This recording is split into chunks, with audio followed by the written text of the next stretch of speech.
불교에서 성취를 바랄 때는 인과, 이 가피라는 게 인과가 역연하다. 아무런 대가 없이 좋은 일이 생기는 게 아니다. 대가를 치러야 된다. 어떤 대가냐? 내가 수행을 잘해서 공덕을 높여야지. 그래야지 가피를 받을 수 있다. 부처님한테 비는 것도 인과 아닙니까? 능력 있는 자에게 빌어서 제발 좀 이루어지게 해주세요. 이것도 인과 중에 하나인데, 그 부처님 해주시는 것도 있지만 내가 내 능력을 키워서 내가 내 복덕을 더 높여서 저절로 받게 되는 거, 그것이야말로 명운가피라고 할 수가 있겠죠. 그래서 불교는 이런 방법을 중요하게 여겨요. 이 보리도차제로는 이렇게 수행을 잘 해나갈 수 있도록 체계적으로 잘 정리가 된 거예요. 그래서 본격적인 수행에 들어가기 전에 먼저 청문, 법문 듣는 걸 즐겨하고 기뻐하고, 법문 듣는 게 얼마나 훌륭한지, 공덕이 얼마나 많은지, 법문 듣는 걸 즐기라, 일부러 찾아다니라 라고 하고는, 법문은 어떤 법문들을 들어야 되겠어요? 스승이 해주는 그런 법문을 들어야 되지 않겠습니까? 좋은 말씀. 그 스승이 어떤 사람이어야 되는지에 대해서 지금 공부를 하고 있는 거예요. 그래서 그 중에 첫 번째는 스승의 성상, 스승은 이런 사람이다. 스승의 모습에 대해서. 두 번째는 그걸 따르는 우리 제자들은 법문 듣는 자는 어떤 모습으로 들어야 되는지. 그리고 세 번째는 설법자의 규칙 따르기. 첫 번째, 두 번째를 합쳐서 세 번째 연이어서 계속 얘기를 합니다. 그러면 76페이지, 법을 듣는 자가 어떤 식으로 설법자의 규칙에 의지하느냐 방법이다. 그러한 그릇을 갖춘 자는 스승이 위에서 말한 법상을 갖추었는지 아닌지 잘 관찰해서, 그래서 법상을 갖추었다면 그로부터 법의 깊은 은혜를 받아들여야 된다.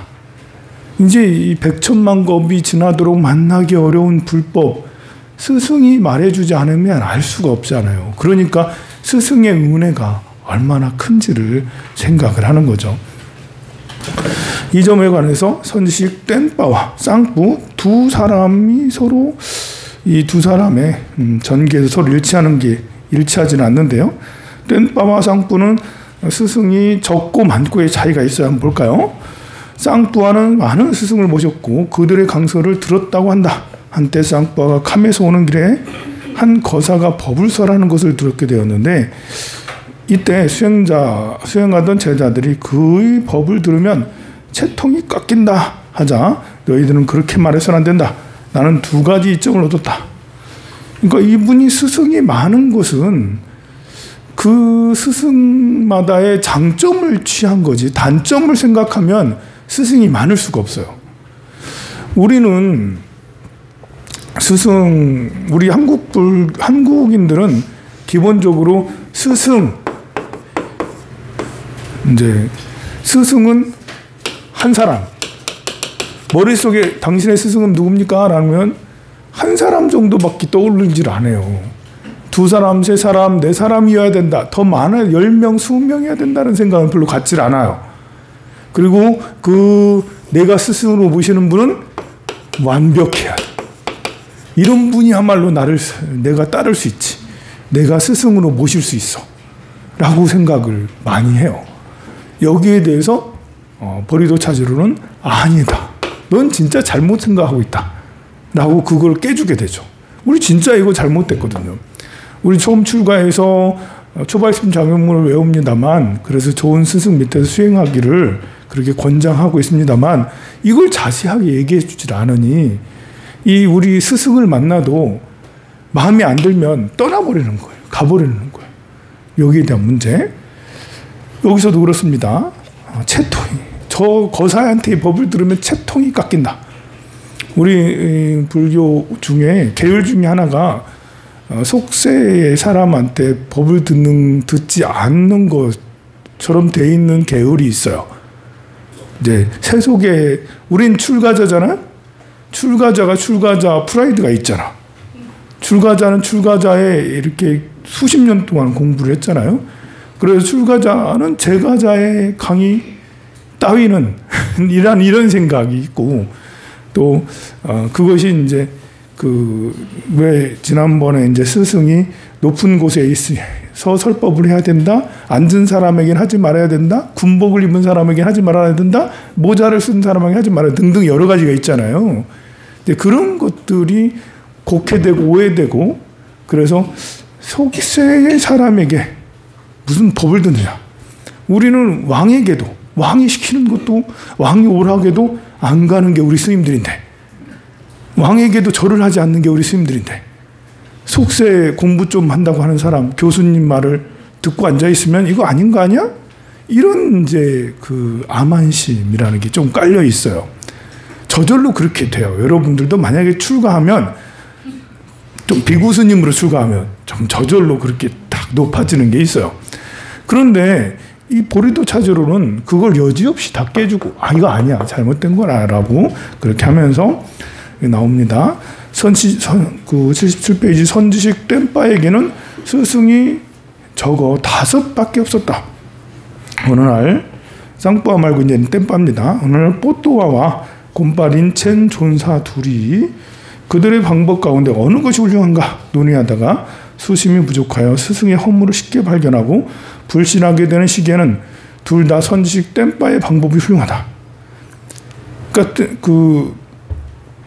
이렇게 수심이 부족하여 닦고자 하는, 수행하고자 하는 마음이 부족하면 스승의 허물을 쉽게 발견하기도 해요. 성향이기도 하죠. 이제 사람들 중에는 이렇게 상대의 단점을 잘 발견하는 사람들이 있어요. 물론 대체로 단점을 잘 발견합니다. 우리 인류에게는 이렇게 거부할 수 없는 유전자에 딱 기록되어 있는 습관들이 있어요. 타고나기를 우리는 생명 유지의 본능이 있거든요. 생명 유지의 본능 중에 하나가 단점, 장점보다는 단점, 위험, 이런 것을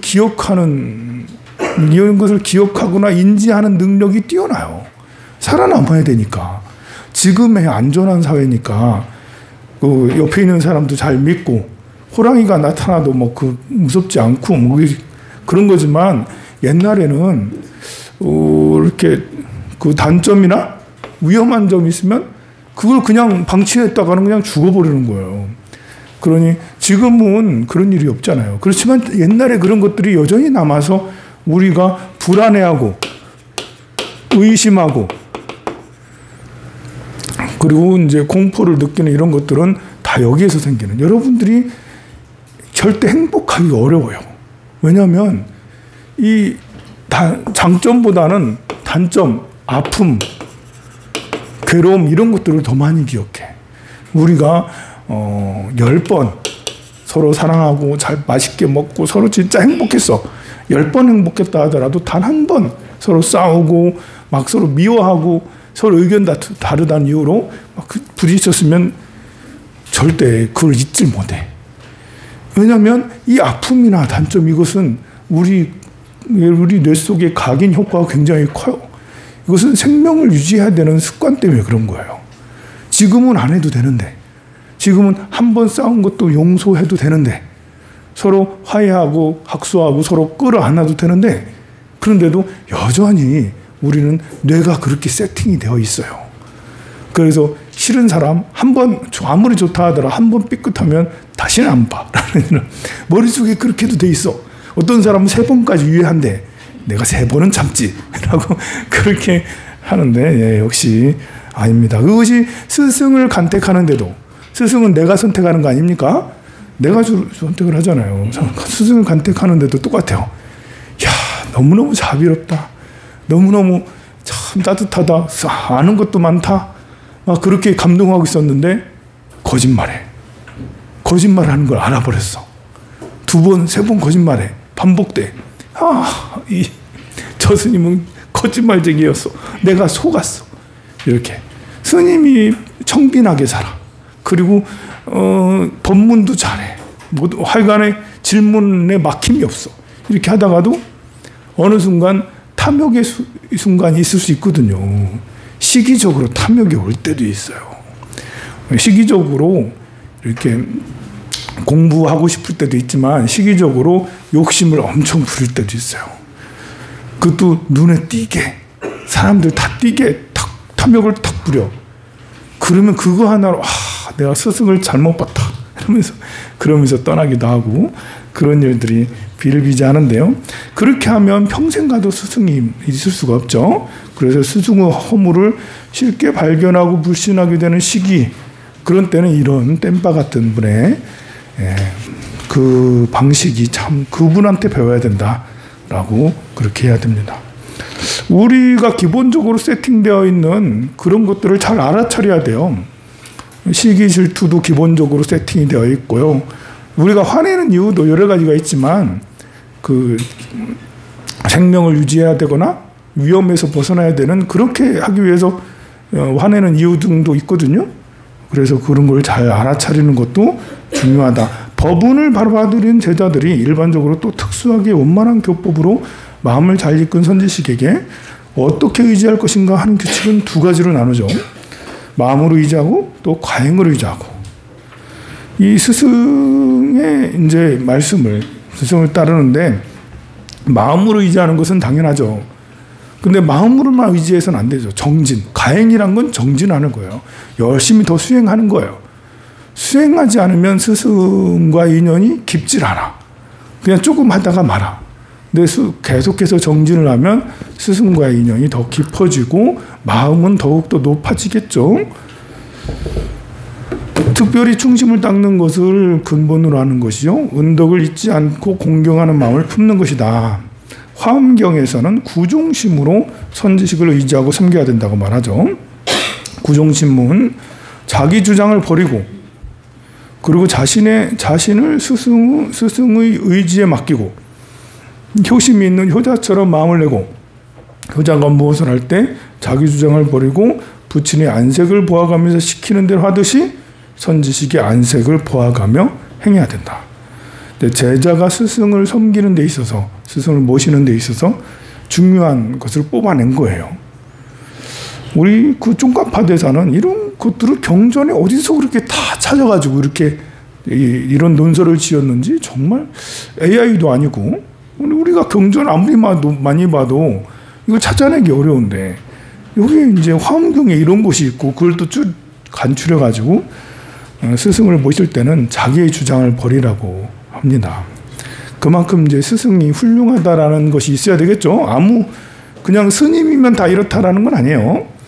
자기 자신을 스승의 의지에 맡기고 효자처럼 마음을 내고, 그리고 안색을 보아가며 행하다. 이제 네 가지를 말씀하셨습니다.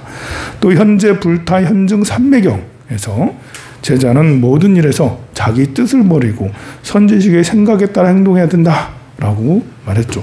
이것은 법상이 온전한 분에게만 행동할 수 있고 누구에게나 콧도래를 내맡길 수 없다는 말이다.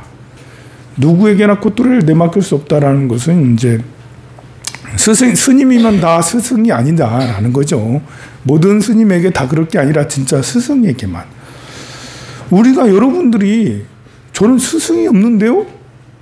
라고 생각하지 마세요. 여러분들의 스승은 석가모니 부처님이에요. 석가모니 부처님. 당연히 시야 본사. 나의 본사 근본 스승이잖아요. 시야 본사예요. 저는 스승이 없는데 아니라니까. 우리는 기본적으로 석가모니 부처님의 제자고, 그냥 저절로 나의 스승은 석가모니 부처님입니다. 더불어서 이제 또 있다면 1번 누구누구, 2번 누구누구, 3번 누구누구 이렇게 할 수는 있죠.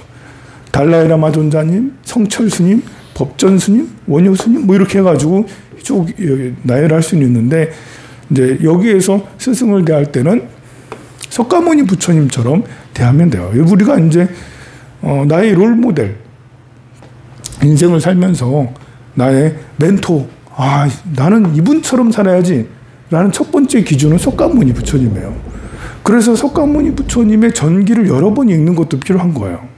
석가모니 부처님이 태어나서 또 어떻게 수행했고 또 어떻게 법문을 하고 어떻게 열반에 드셨는지, 그래서 나도 죽을 때는 오른쪽으로 누워서 죽어야지. 나도 80세까지 걸어 다녀야지. 뭐 이렇게 길에서 태어나고 길에서 살고 길에서 열반하신 그런 부처님에 대해서 따라하려고 하는 마음이 있어야 되겠죠. 그래서 여기서도 그 친근한 분에게는 누구든지 밑에 세 번째 줄 불변으로 확고하게 해안하니 즉 금강 같은 마음으로 마군과 나쁜 친구들이 떼어놓을 수 없게 해야 된다. 또 이 경에서 무상한 친목과 정분을 버려야 된다. 큰 스승의 행에 따라 모든 일이 짊어진다는 것은 대지와 같은 마음을 낸다라는 것입니다. 이제 이 불교는 발심을 정말 크게 해서 처음에는 발심이 크게 잘 안 돼요. 근데 이제 발심을 늘려야 되는 거죠. 점점 점차로 크게 해야 되는데 발심을 크게 하는 것도 스승의 인연이 깊으면 발심이 커질 수 있어요. 물론 내가 준비되지 않으면 스승이 아무리 위대해도 발심이 커지진 않겠죠. 그러나 나도 살다 보면 우여곡절을 겪게 되고 우여곡절 속에 어느 순간에는 발심이 커질 수 있어요. 그렇게 발심이 커질 때는 스승과 도반이 같이 있어야 돼요. 그래서 여러분들이 발심이 되었지 않다 하더라도 발심이 되려고 노력을 하면 여러분들 옆에 있는 도반들도 같은 절에 다니는 불자, 절 친구들도 저절로 조금씩 더 열심히 하려고 해요. 그래서 같이 놀러 가는 것도 좋지만 절에 가서 같이 기도하자. 서로 이제 그 몇 명이 서로 내가 너 기도를 해줄게. 너 아들 지금 고3이잖아. 너 지금 아들 딸 지금 취업해야 되잖아. 결혼해야 되잖아. 그럼 서로 기도 교환하자. 내 기도 네가 해주고 네 기도 내가 해주고 서로에서 기도 품앗이를 정말 하는 것이 필요해요. 그렇게 하면서 기도와 함께 우리 금강경 독송하고 천수경 독송하고 하는 것과 함께 법문 듣는 것도 반드시 청법의 이익, 법문 듣는 것의 이익을 계속 얘기했잖아요. 법을 들어야지 거기에서 스승을 만날 수가 있어요. 우리가 유튜브 스승 있잖아. 유튜브. 그 자연 스님 같은 이런 법륜 스님 같은 또 법상 스님 같은 스님 또 그 김성철 교수 같은 이런 교수 이런 분들 신부님도 김창현 신부님도 있잖아. 이제 이런 신부님이나 그 김창옥 교수나 이런 다 유튜브 스승들이야. 이제 그분들이 꼭 이제 내 곁에 늘 같이 있진 않아도 황룡사에 있는 것처럼 늘 보는 분은 아니더라도 내가 마음 잡지 못할 때 아니면 불법을 좀 알고 싶을 때 아니면 마음을 어떻게 다스리는지 알고 싶을 때 그런 스님들 법문 들으면 마음이 좀 잡히고 교리가 좀 보여.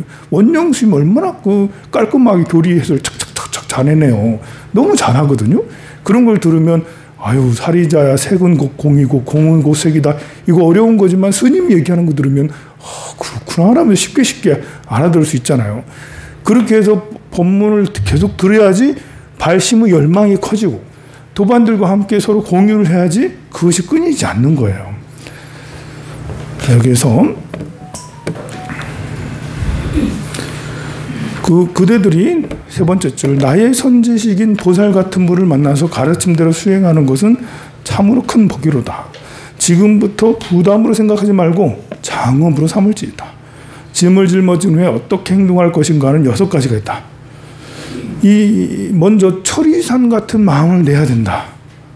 이것은 어떤 고통이 있어도 전혀 동요가 없어야 된다는 것이다.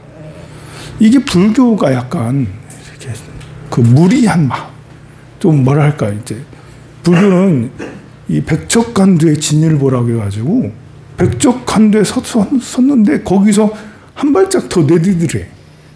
절벽에 있는데 절벽 앞에 여러분들 떨어질 것 같잖아요. 거기서 한 발짝 내디디래. 절벽에서. 그럼 어떻게 돼요? 떨어지죠. 보통은 떨어지죠.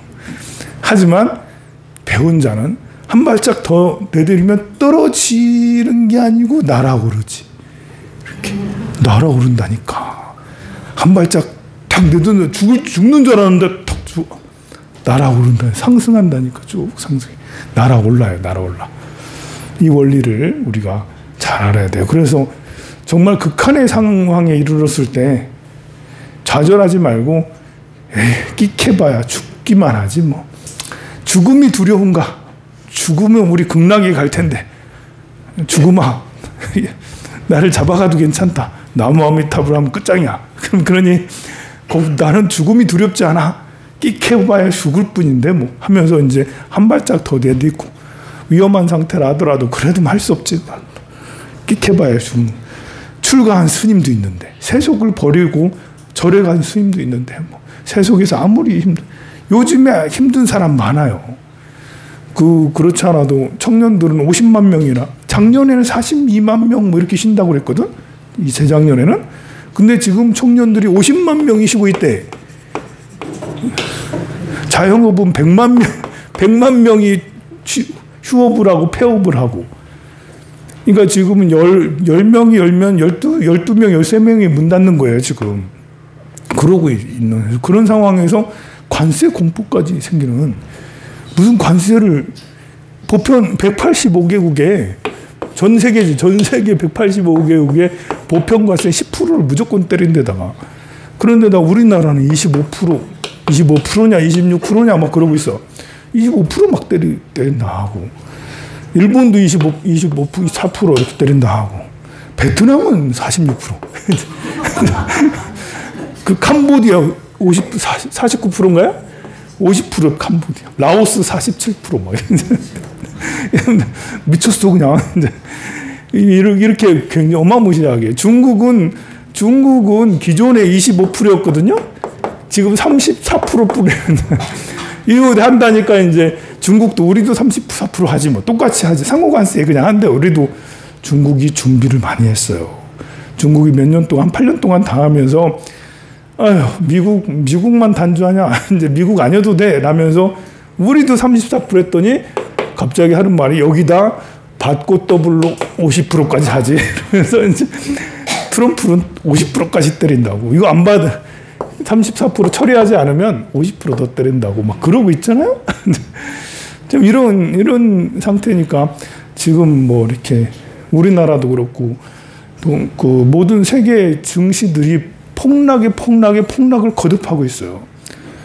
우리가 이제 국장 탈출은 지능순이다란 말을 재작년부터 3년 동안 계속 들었거든요. 우리나라 탈출해서 미국 주식에 들어가는 사람들은 머리가 좋은 사람이다. 스마트머니다.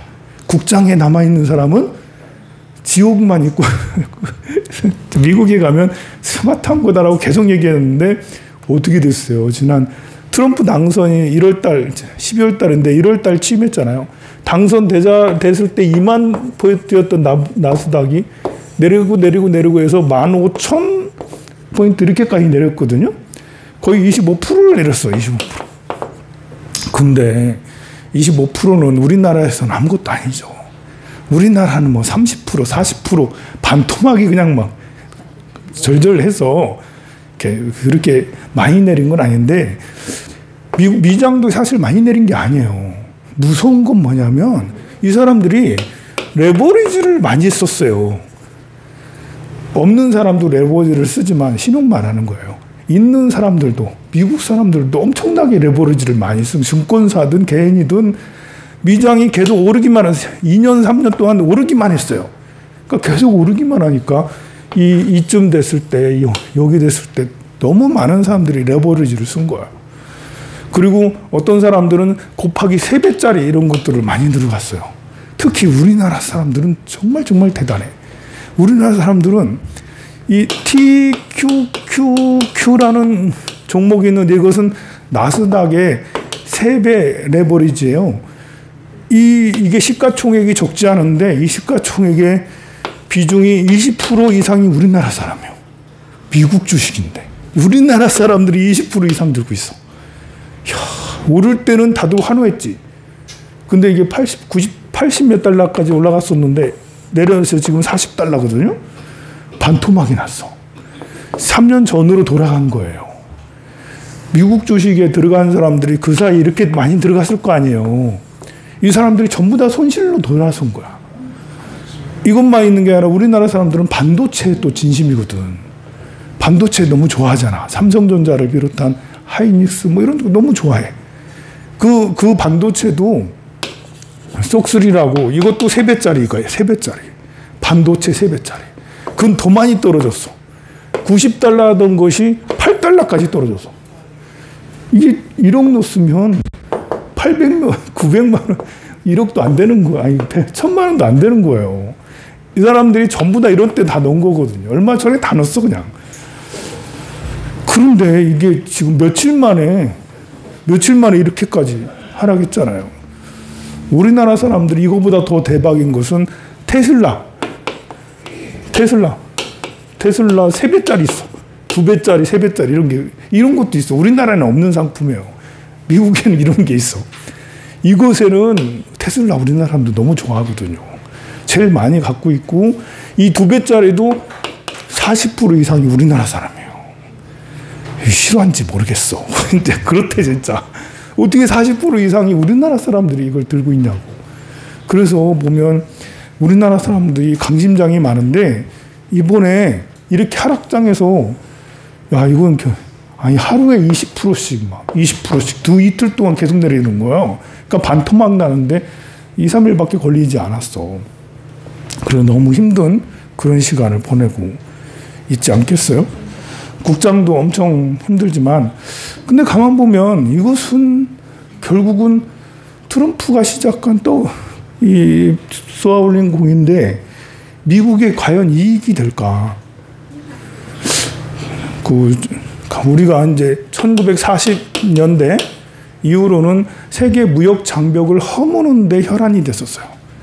그러니까 모든 장벽을 허물고 1940년 이전에도 무역을 했지만 1940년 이후로 무역이 점점 커졌고 이때부터 그 전에도 우리가 이제 세계의 부는 증가했지만 이때부터 더 크게 증가했는데 이렇게 증가하다 이렇게까지 올라간 것은 중국이 들어온 이제 중국이 WTO인가? 세계 무역기구 WTO에 가입되고 그 전에 90년대 소련 냉전이 무너지고 그리고 중국이 WTO에 들어오면서 이 급격한 부의 증가가 이루어졌거든요. 이게 모두 다 무역 장벽을 무너뜨려서 생기는 일이에요. 세계에 이렇게 돈이 많고 물질이 많고 재화가 풍부한 것은 기술의 발전도 있지만 이 재화가 엄청나게 늘어난 거예요. 이렇게 쫙 올라간 건데 이것의 혜택을 무역 장벽을 허물어서 혜택을 제일 많이 본 나라는 우리나라라고 보통 그러지. 우리나라보다 미국이 제일 큰 혜택을 받죠. 미국의 달러가 무역 장벽을 허물면서 전 세계에 달러를 쓰지 않는 나라가 없어요. 국제 간의 결제, 우리가 이제 해외여행 갈 때도 원화 가지고 쓸 수 있는 나라는 없어요. 일본에 가도 1,000원 좀 쓸 수 있도. 그래도 안 돼. 잘 쓰기 어려워. 정말 우리나라 사람들이 많이 다니는 데는 이제 받아주는 데도 있지만, 그래도 불안해. 그거는. 모두 다 달러를 바꿔가서 거기서 이제 또 환전하고 막 그러잖아요. 이 달러를 풀게 해서 미국이 그만큼 성장한 거 아니겠어요? 지금과 같이 무적의 국가가 된 것도 달러의 힘이라고 할 수가 있는데 이것은 무역 장벽을 허물어서 생긴 일이에요. 그리고 이렇게 달러를 많이 풀고 무역 장벽을 허물면 당연히 재정 적자가 일어나요. 이건 어쩔 수 없는 거예요. 우리 집에 돈을 세상에 많이 풀고 우리는 마이너스 적자를 보면서까지 세상에 돈을 많이 풀고 그렇게 해서 성장한 게 미국이었거든요. 근데 트럼프는 지금 이제 재정 적자를 줄이겠다라고 하고 있잖아요. 재정 적자를 줄이면 무슨 현상이 나타나겠어요? 재정 적자를 줄인다는 것은 달러를 다시 미국으로 우리 미국 금리 높으니까 달러 우리 다시 돌아와. 우리 갖고 와. 달러가 다 미국으로 다시 돌아간다는 거거든요. 그렇게 하면 어떻게 되냐면 외환에 약한 국가들은 외환 위기가 생겨요. 우리 97년도에 외환이 약해 있었잖아요. 그 김영삼 대통령이 그때 세계화한다고 해가지고 금융 실명제하고 뭐하고 좀 그리고 또 기업들도 잘 되니까 또 빚을 많이 내고 그런 상태에서 외환 우리나라가 보유한 달러가 별로 없는 상태였는데 곧바로 이제 이렇게 그 외환 위기가 생기니까 며칠 만에 확 넘어졌잖아요. 그래서 IMF를 겪었잖아요. 그런 것이 그 100년 동안 여러 번 있어요. 우리나라만 그런 게 아니라 몇 군 나라들이 있어요. 그러면 이번에도 재정 적자를 우리가 보지 않겠다. 어떻게든 우리도 다시 흑자 국가, 우리 미국을 다시 위대하게 만들겠다, 부자로 만들겠다 이러면서 재정 흑자를 계획하고 막 저렇게 하려고 한다면 그럼 달러가 부족한 나라들은 이제 쓰러지게 될 수 있는 거죠. 그래서 지금의 관세 전쟁으로 피해보는 나라들이 아직은 없어. 아직은 이제 관세를 때리겠다라고만 했지. 아직은 그게 나타나지 않는데 이 여파가 1, 2년 안에 러시아가 뭐 큰 금융위기가 생기든 뭐 다시 아르헨티나, 뭐 브라질 이런 나라에서 금융위기가 생기든 아마 유럽의 몇 나라들 중에 피그 그 국가들 있잖아요. 몇 나라들 중에 그런 나라들 또 이제 금융위기가 생기든 위험이 생기게 된다고요. 그리고 트럼프는 지금 급하지 않아요. 왜 안 급하냐면 중간선거가 아직 1년 반 정도 남았거든요. 그러니까 지금은 증시가 하락해도 뭐 여러 가지 문제가 있어도 올 연말이나 내년 초부터 살살 올리면 돼.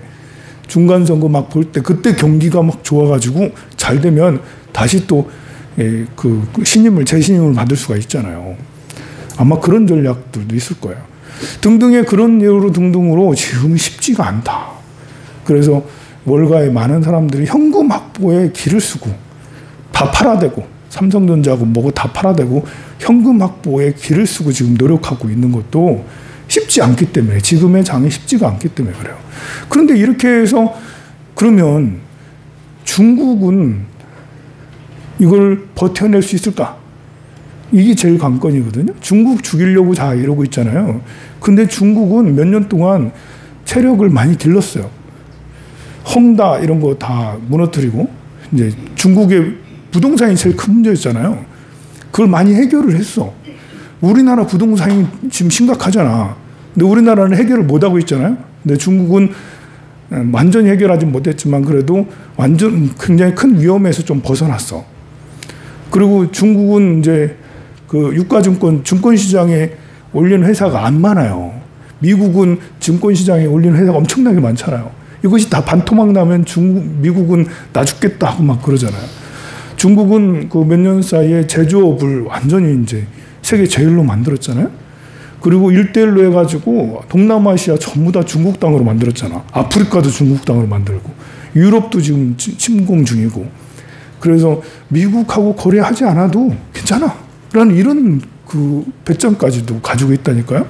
그런데 미국이 지금 정책이 베트남, 인도 이런 나라들은 어떤 나라들이에요? 중국에서 야, 이 중국이 미중 무역 갈등이 너무 심하니까 공장을 이전하자. 애플도 인도로 이전하고 삼성도 인도로 이전하고 뭐 많은 나라들이 아니 베트남으로 이전하고 베트남, 인도로 많은 나라들이 갔어. 근데 지금 뭐예요? 46% 관세를 때리지. 인도도 20%, 25% 관세를 때리지. 중국은 관세를 많이 때린다 해도 뭐 그래 뭐 우리는 뭐 준비됐지.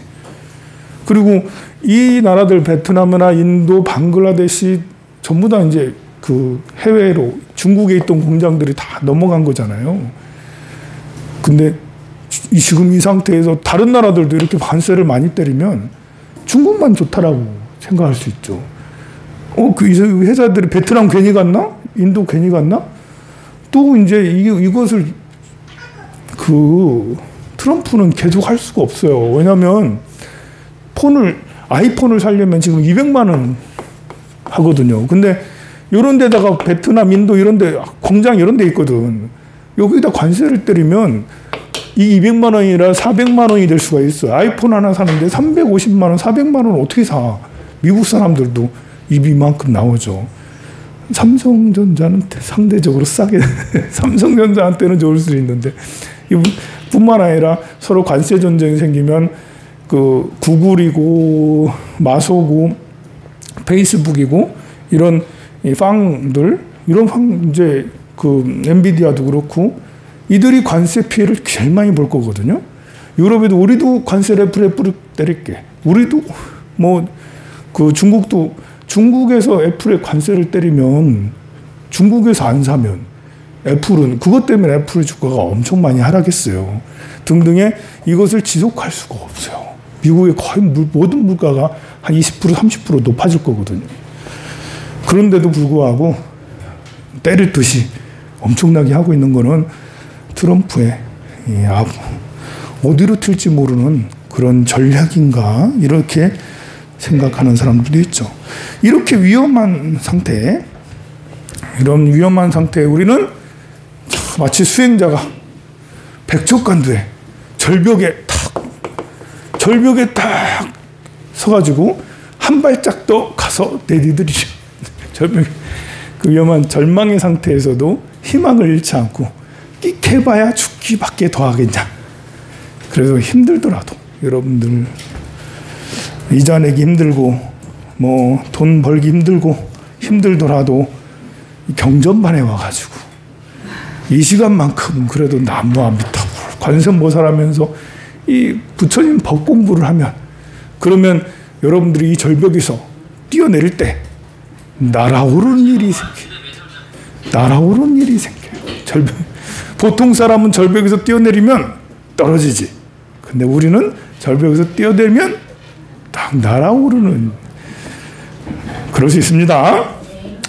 자, 철이상 같은 마음을 낸다는 것은 어떤 고통이 있어도 전혀 동요가 없어야 된다. 세능아와 록바에게 공덕을 크게 지어가면서 머물 때 너무 추워서 몸이 쇠약해져 스승 쇳누따께서 행좌에 관한 것을 물으니 친구가 포근한 제석천에 있는 존숭궁에 거처한다 해도 오랫동안 수행할 수 없지 않습니까? 대승의 선지식에 의지해서 법을 들을 기회가 지금 기회를 얻게 되었으니 이 자리에 쪼그려 앉아 머무르겠습니다. 너무너무 추워. 그냥 몸이 달달달 얼을 것 같아. 스님은 앞에서 법문하고 있는데 달달달 얼을 것 같아. 그런데 추워서 괜찮아요? 했더니 괜찮습니다. 그래서 비록 이 천궁은 따뜻하잖아요. 춥지 않잖아요. 거기서 천궁이 아무리 좋아도 법을 들을 수 없잖아요. 근데 여기는 덜덜덜 떨고 있지만 그래도 여기서 법문을 들을 수 있지 않습니까? 그래서 쪼그리고 앉아서 여기서 들을게요. 라는 이런 정신을 이 가르침이 그냥 이제 여러 백천권의 여러 개의 경전 중에 하나였면 뭐 이렇게 좋은 말씀이 참 빛을 안 보네 이렇게 생각하겠지만 이것은 티베트 스님들한테는 애독서예요. 달달달 외우는 책이에요. 그래서 이런 가르침으로 무장되어 있는 스님들은 어렸을 때부터 10대부터 계속 이 말씀을 들었지 않습니까? 그러니까 얼마나 마음이 잘 단련되어 있고 그럴 수 있는지 우리는 지금 나이가 50이 넘고 60이 넘어서 이런 가르침을 들으니까 이거 너무한데? 이건 사실이야? 이럴 수 있어? 라고 하지만 이들은 10대 때부터 들었던 이런 가르침이기 때문에 그 스님들이 티베트 스님들이 참 존경스럽겠다 이런 생각이 저절로 듭니다. 세상에 노예 같은 마음도 가져야 된대요. 모든 더러운 일에 종사할지라도 부끄러움과 의욕 없이 바르게 해 나가야 된다는 말이다. 짱지방의 모든 역경사와 대학자가 모인 곳에 웅덩이가 있었는데 댐바는 옷을 다 벗고서 더러운 것을 다 치우고 어디서 구해왔는지 하얀 흙을 발라 메우고는 낫띠시 앞에 만달라 하나를 만들어 놓으니 이제 만달라 스님들이 수행할 때 만달라를 지은다고 그래요. 우리가 보는 만달라는 엄청 복잡한 이제 그 도형으로 이루어져 있지만 실제로 수행할 때는 그렇게 많이 복잡하지 않은 이렇게 그 도형으로 그렇게 해도 만달라라고 할 수가 있는 거예요. 그래서 만달라를 만들어 놓으니 아티샤께서 기특하구나. 당신 같은 사람이 인도에 한 분 있었어 라고 말하였다. 그 다음에 청소부 같은 마음을 내라. 모든 암환과 지나친 교만을 극복하고 자기를 스승보다 낮게 여겨야 된다라고 선지식 땜빠는 자만의 고원에서 공덕수가 흘러날 수 없다. 우리가 이제 빈부귀천, 빈부귀천 천. 그리고 이제 더럽고 깨끗한 이런 것에 분별심이 굉장히 커요. 이 분별심을 알아차려서 그것들을 무너뜨리는 게 수행이라 할 수 있어요. 분별심에서 벗어나는 거죠. 무너뜨린다라는 것은 없앤다라는 건데, 없애는 방법은 벗어나는 것에 대한 분별에서 벗어나는 거죠. 우리는 빈할 때, 천할 때, 빈천할 때 우리는 굉장히 고통을 느끼면서 내 자기 자신에 대해서 이렇게 자학하면서 내가 뭐 업장이 너무 두터운가, 이래서 되겠나, 쓸모없는 것 같고, 이렇게 하면서 자기 자신을 더 괴롭게 하고 그러죠. 그리고 부귀하면 내가 괜찮은 것 같다라는 암환심이 치성하고 더 높아지죠. 근데 이제 빈천한 것도 암환이 높으면 빈천함을 더 크게 느끼고요. 그리고 부귀한 것도 그 암환심이 높으면 편하게 부귀한 거를 해요. 부귀한 사람들 중에 잘났다, 자기만 잘났다라고 이렇게 남을 무시하고 땅콩 회항 오래됐지만 이런 것들도 하고, 이런 것들은 부귀한 사람들이 암환심이 너무 높은 거잖아요. 또 빈천한 거에 대해서 너무 괴로워하는 것도 암환심이 높기 때문에 생기는 거예요. 암환심이 높으면 그만큼 더 괴롭거든요. 내가 빈천한 것에 대해서, 누구보다 못한 것에 대해서 못 견뎌내고 이렇게 하는 것도 그 분별심이 많기 때문에 그러죠. 청소부가 되어라라는 것은 더러운 곳에서도 분별심이 없어. 우리 현대인들은 너무나 깔끔한 곳에 오래 있다 보니까 더러운 곳을 손으로 만질 수도 없고 냄새 맡는 것도 싫고 이제는 너무나도 못하게 됐어요. 이것도 역시 암환심, 분별심 중에 하나죠. 깨끗한 것만 취하려고 하고 귀하고 보석 같고 아름다운 것만 취하려고 하는 것들도 역시 우리에게 번뇌가 되는 거예요. 이런 것들을 극복을 하는, 알아차리고 극복을 하는 것이 여기에 있는 노예 같은 마음, 청소부 같은 마음. 사람들이 천하게 천한 대접을 받아야지 수행이 더 깊어진다라고 그러거든요. 그럼 제일 밑에 줄, 초목의 푸른빛의 청량함이 산 높은 곳에서부터 뜨기 시작했는지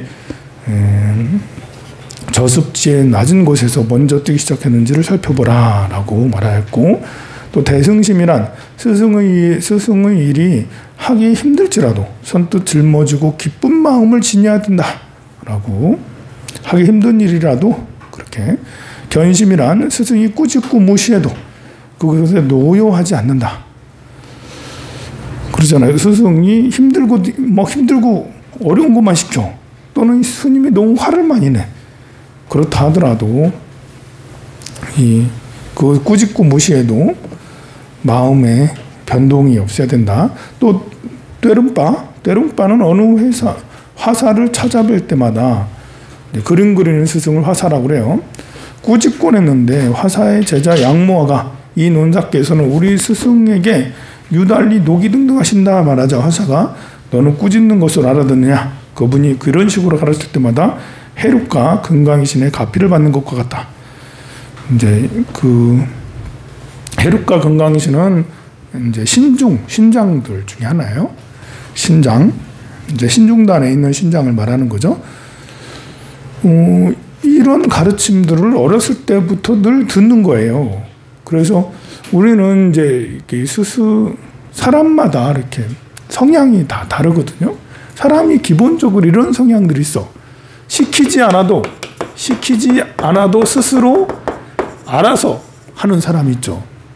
그런 사람이 있어. 근데 어떤 사람은 시키는 것만 하는 사람이 있죠.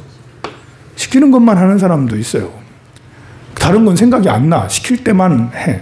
어떤 사람은 시키는 것도 안 하는 사람도 있죠. 시키는 것도 안 해. 버텨 그냥. 시키든지 말든지 안 하는 사람도 있어요. 이제 우리는 보통 이런 사람들이 많이 성공을 하죠. 이런 사람들은 자영업자예요, 자영업.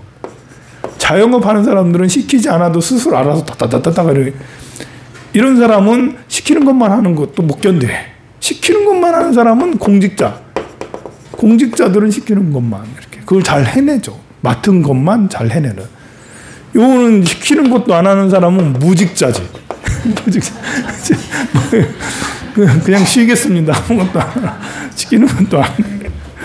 이런 것처럼 이제 이렇게 사람이 이렇게 이런 형도 있는데, 이제 여기서 이렇게 그 사람이 이제 여기서는 우리 불교라는 것은 정말 이렇게 시키지도 않아도 스스로 잘하려고 하는 이런 정도 약간 상근기가 돼야지 이 가르침을 우리가 받아들이고 이렇게 할 수가 있죠.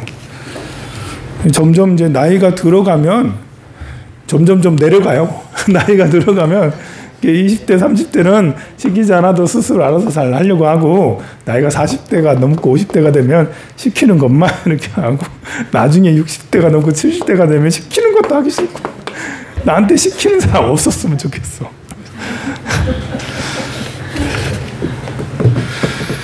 팔천성 반야경에서도 가령 설법자가 법을 구하는 자에게 무시하며 비난한다 하더라도 당신은 대들지 말고 더욱 정법을 구하여 존경하고 실증을 내지 말며 설법자의 뒤를 쫓아야만 한다.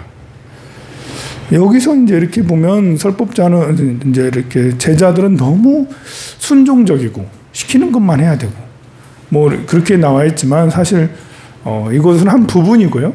이런 부분을 강조하는 거예요. 그리고 이제 뒤에는 또 아닌 것은 아니다라고 하는 그런 거죠. 그래서 이 부분을 배울 때는 이 부분을 확실하게 우리가 익히고, 또 아닐 때는 아니다라고 분명히 말하는 이런 것도 필요하고, 왜냐면 그래야지만 스승님과 오래 있을 수가 있고 스승과 탁말을 할 수가 있죠. 스승에게 뭔가를 배워야 되잖아요.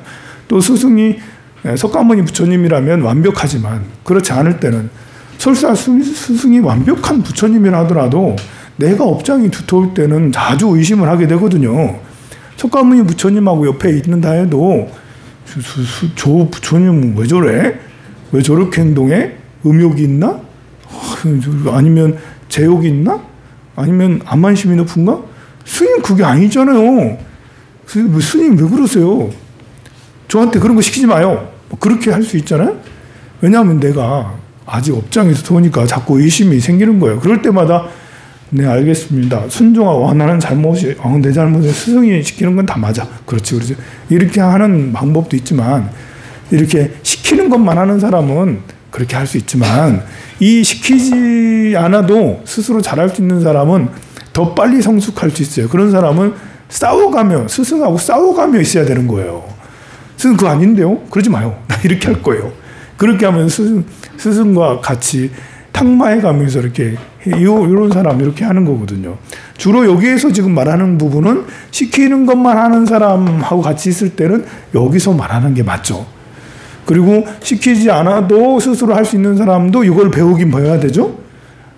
그렇지만 스님 그거 아니에요. 그거 싫은데요? 나 이렇게 할 건데요? 이런 것도 그러면서 계속 오래 붙어 있기는 어렵지만 스승 옆에는 오래 붙어 있어야만 되는 거거든요. 보통 이 시키지 않아도 스스로 하는 사람들은 조금만 이건 아닌데? 자기가 똑똑하니까 스스로 어떤 실망스러운 모습을 보고는 이거 아니야. 다른 데 가. 갔다가 거기도 아니야. 또 다른 데 가. 거기도 아니야. 또 다른 이렇게 하거든요.